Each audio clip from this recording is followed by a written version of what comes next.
네, 세 번째 토론입니다. 세 번째 토론 주제는 현재 주류 모델인 구독형 서비스와 다른 새로운 수익 모델이 등장할 것인가입니다. 먼저 말씀해 주시죠. 저는 구독 모델의 강세가 계속 유지될 것이라고 봅니다. 네, 저는 기존의 구독 모델 못지않게 광고 수입을 기반으로 하는 그런 새로운 모델이 대중화될 수 있을 것이라고 봅니다. 제가 구독 모델이 앞으로도 유지될 것이라고 보는 이유는 바로 지금까지 등장했던 모델 중에 가장 경쟁력이 높은 모델이라고 생각하기 때문입니다. 우리가 스트리밍 서비스를 통해 동영상을 감상하는 방식을 크게 세 가지로 나눌 수 있습니다.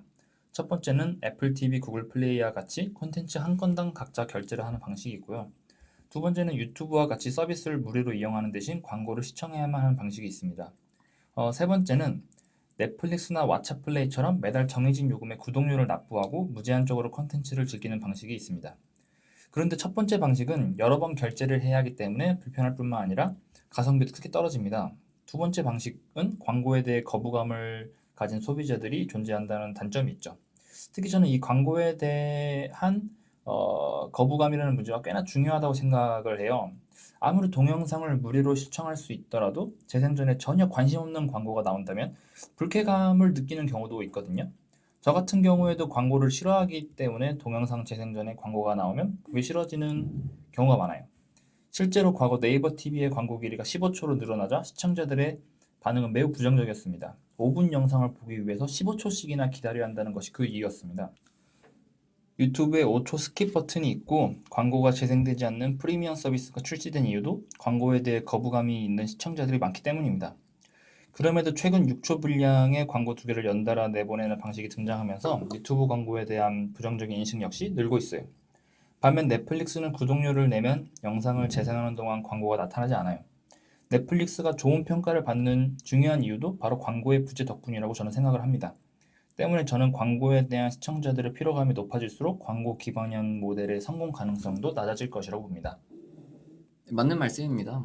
사실 동영상 재생전에 나오는 그런 광고를 좋아할 사람이 누가 있겠어요? 하지만 저는 이제 또 광고의 존재로 인해서 무료로 동영상을 시청할 수 있는 그런 기회를 저버릴지 그 여부를 판단하는 건 또 다른 문제라고 봅니다. 물론 광고를 정말 싫어하는 소비자들도 있겠지만 크게 신경 쓰지 않는 소비자들도 있거든요. 이제 후자의 경우에는 무료로 동영상을 시청할 수만 있다면 몇 초쯤의 광고는 이제 견뎌낼 수 있는 사람들이죠. 사실 저도 유튜브나 네이버 TV에서 동영상을 시청을 할 때 광고가 나오면 짜증나긴 하지만 그래도 참고 기다리는 경우가 많거든요. 그렇기 때문에 저는 이 광고 기반형 모델이 매달 구독료를 납부하는 것이 경제적으로 부담스러우신 분들 또는 평소 드라마나 영화 같은 그런 영상 콘텐츠를 자주 시청하지 않기 때문에 매달 넷플릭스를 이용하며 구독료를 납부할 필요성을 느끼지 못하는 그런 소비자들에게는 좋은 반응을 얻을 수 있다고 봅니다. 특히 이 구독형 모델을 이용하고 싶어도 그럴 수 없는 소비자들이 있잖아요. 그분들에게는 광고만 좀 기다리면 무료로 동영상을 시청할 수 있는 그런 부분은 굉장히 매력적으로 느낄 수가 있죠. 실제로 이제 미국의 한 조사에 따르면 광고 기반형 스트리밍을 사용하는 그런 사용하는 집단이 경제적인 능력이 상대적으로 떨어지는 중장년층이었다고 합니다.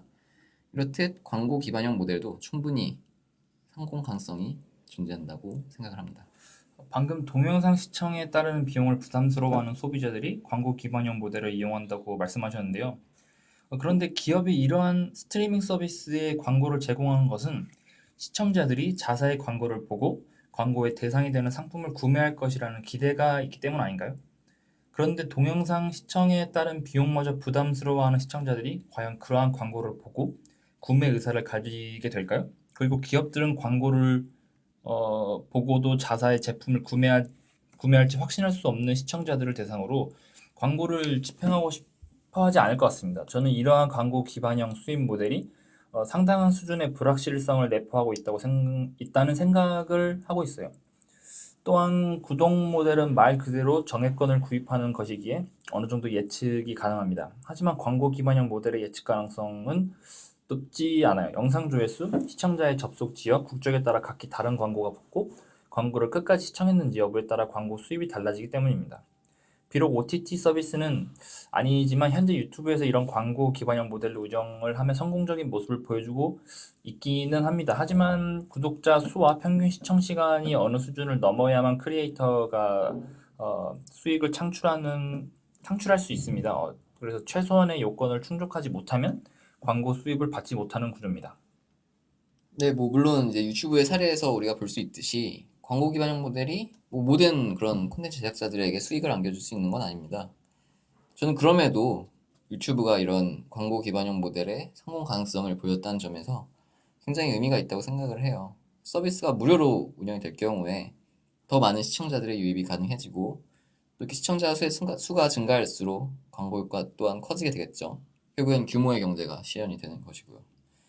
물론 이런 광고 기반형 모델이 원래 의도했던 바를 달성을 하고 또 성공을 하기 위해서는 몇 가지 조건이 충족이 되어야겠지만 저는 모델 자체의 경쟁력이 없는 것은 아니다라는 점을 말씀드리고 싶습니다. 그리고 이제 시청자들이 광고를 보더라도 그 제품을 구매할 가능성이 높지 않기 때문에 별다른 광고 효과가 없을 것이다 이렇게 말씀을 하셨는데요. 사실 광고의 목표는 저는 단순히 어떤 특정 제품을 홍보하는 데 그치는 것이 아니라 이제 기업에 대한 좀 긍정적인 이미지를 심어주고 또 시청자들이 훗날 충분한 소비력을 가지게 되었을 때 자사의 제품을 먼저 떠올리게 하는 것이 오히려 겉으로도 뭔가 좀 의도가 있다고 생각을 합니다. 그리고 이제 광고 또한 나날이 진화를 하고 있어요. 최근에는 뭐 브랜디드 콘텐츠라는 이름으로 광고가 하나의 독재적인 콘텐츠처럼 제작되는 경우가 많습니다.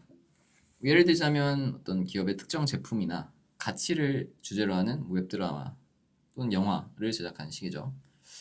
이러한 브랜디드 콘텐츠는 그 자체로 완결성을 가지고 있고 또 광고하고자 하는 내용을 굉장히 자연스럽게 담아냈기에 시청자들의 거부감 또한 적겠죠. 만약에 이러한 브랜디드 콘텐츠가 광고 기반형 서비스에 업로드가 된다면 시청자들은 새로운 콘텐츠를 즐길 수 있어서 좋고 이 스트리밍 서비스 사업자는 광고 수입을 올릴 수 있어서 좋고 그리고 광고를 제공한 기업은 충분한 광고 효과를 누릴 수 있어서 좋은 그런 정말 모두에게 이상적인 결과를 가져오게 되죠. 실제로 이제 미국의 로쿠 채널이라는 스트리밍 서비스가 있는데 이러한 전략을 충분히 활용을 하고 있습니다. 물론 그런 긍정적인 결과를 예상해 볼 수도 있겠죠. 하지만 정기적으로 정해진 수익을 기대할 수 있는 구독형 모델에 비해 광고 기반형 모델은 수익의 변동성이 너무 큽니다. 더구나 구매력이 부족한 시청자들이 많기 때문에 광고 수익 또한 그리 크다고 보기는 어렵고요. 당연히 컨텐츠 라이브러리 확보에 대한 투자 규모도 작은 편입니다. 실제로 현재 운영되고 있는 광고 기반형 모델이 보유하고 있는 컨텐츠를 살펴보면 구독형 모델에 비해 그 수가 적을 뿐만 아니라 최근 인기작이 아닌 과거 비인기작인 경우가 많고요. 저는 광고 기반형 모델 시장이 구독형 모델에 버금할 정도로 성장할 수 있을지에 대해서는 회의적입니다. 현재 구독형 모델이 시장의 대세인 이유는 가장 합리적이고 검증이 된 모델이기 때문이라는 것이 저의 생각입니다. 때문에 오늘날과 마찬가지로 구독형 모델이 주류적인 위치를 점할 것이고 소비자들은 다양한 구독형 서비스 중에 본인의 취향에 맞는 서비스를 선택해 이를 조합하여 사용하게 될 것이라고 예상합니다. 앞선 토론에서 제가 이제 스트리밍 서비스 간의 경쟁이 치열해질수록 이제 소비자들이 부담해야 하는 비용도 늘어날 것이라고 이야기를 했잖아요. 저는 이런 광고 기반형 OTT 서비스가 높은 비용에 지친 그런 소비자들에게 새로운 대안이 될 수 있을 것이라고 생각을 합니다. 사용자가 늘어날수록 서비스의 규모도 더 커질 것이고 축적된 자본을 바탕으로 오리지널 콘텐츠 제작이라든지 이런 경쟁력 있는 콘텐츠 확보에도 충분한 경쟁력을 발휘할 수 있지 않을까 기대를 해봅니다. 최근에 이제 아마존이라든지 컴캐스트 같은 그런 기업들이 광고 기반형 모델로의 진출을 선언했어요.